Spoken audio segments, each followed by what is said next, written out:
It is early morning in the Chinese capital. We're heading east for a meeting with a man who has some considerable courage. Following arrangements made carefully using foreign phones and encrypted email, we've agreed on a coffee shop in a suburb of Beijing, somewhere our contact knows he'll be safe for a few hours with a foreign TV crew. This is it? Yeah, white coffee shop. Well, the first thing I want to say is thank you very much. Hu Jia is a man who knows the cost of speaking out in China. 3 years in jail and many months under house arrest, and yet none of it has stopped him. This country has a regime which rules by fear. Citizens are surrounded by a wall of fear, unable to express themselves. It's like one big prison.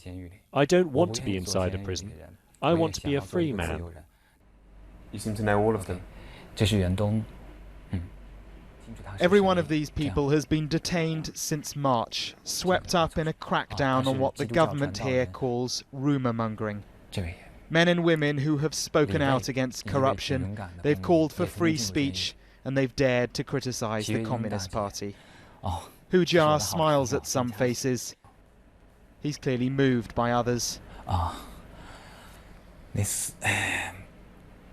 A good friend of mine, Xu Zhiyong. This is Xu Zhiyong. He is a lawyer and was a lecturer at a Beijing university.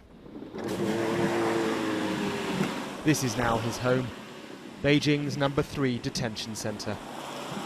Well, Xu Zhiyong's been inside here now since July the 16th. His crime is gathering crowds to disturb the public order.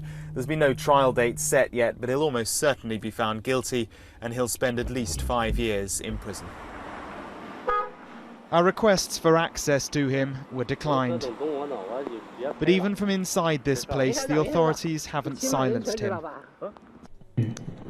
This video was smuggled out and circulated online.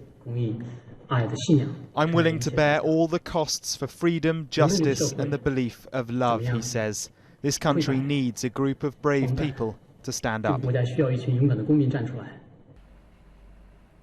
And the internet is the big threat to the government. Among those locked up are personalities on China's version of Twitter. They're now silenced from expressing their views to the millions who follow them. It's hard to believe, looking at these, that China wants to become part of the UN Human Rights Council. We want to stop it. We must stop it.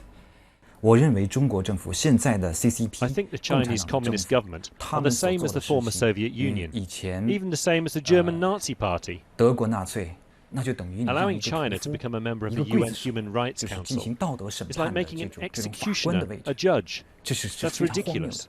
You can see the barbed wire. The crackdown will continue. The government's made no secret of that, but so it seems will the dissent. Detention centres like this could fill up fast. Mark Stone, Sky News in Beijing.